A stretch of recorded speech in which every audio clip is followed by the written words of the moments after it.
An Ohio Division of Cannabis Control rule will go into effect, banning advertising marijuana on billboards, TV, radio, social media, and in stadiums or arenas, on public transit and other places. People are questioning the constitutionality of this and asking, does this violate the First Amendment? Joining me now to help answer this question and more is First Amendment lawyer David Marburger. David, can you explain how the ban could violate the First Amendment? We saw a similar ban on advertising for the tobacco industry in an effort to protect children from buying these products. Would this be different? Well, no one has fully tested the issue with tobacco because the tobacco industry entered into an agreement with the various states of the United States and with the other governmental entities not to do certain kinds of advertising.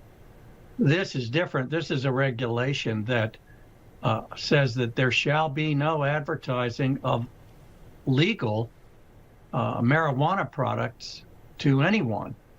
And I don't have any doubt about it that it violates the First Amendment. And in May, Indiana passed a law that banned marijuana advertising there. So why is it legal for them to do that? Is it because marijuana is illegal in that state, would you say? I don't know if marijuana is illegal in Indiana, or if it's legal, to what extent it's legal, I don't know. But the underlying First Amendment principle is that you, the government, cannot outlaw advertising that is appropriate for adults and that is inviting adults to try a lawful product, even if the reason for the ban on the advertising is to prevent children from being exposed to the advertising. The idea is that you can't limit commercial speech or advertising that's appropriate for adults only to be advertising that would be appropriate for children.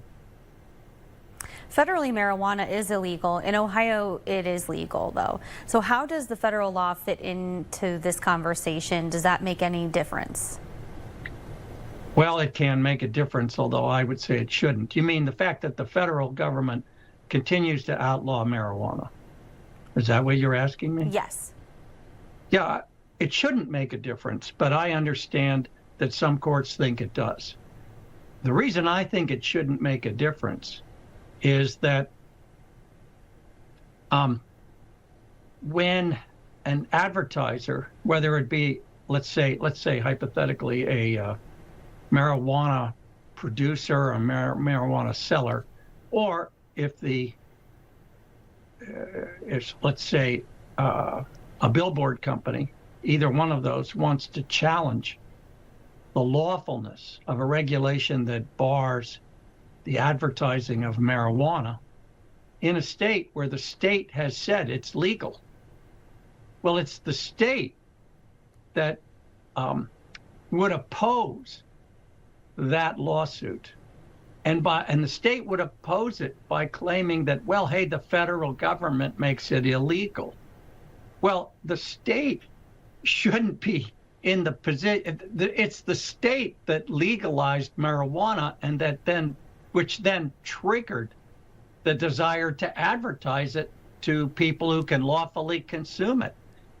It certainly is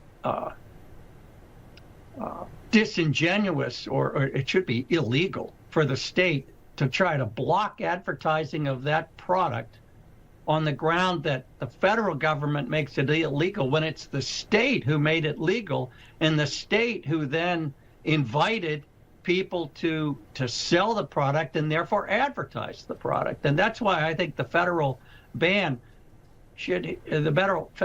on consuming marijuana should be a zero. Now, it'd be one thing if the federal government jumped in and created a regulation that said you can't advertise marijuana. That would be a harder case.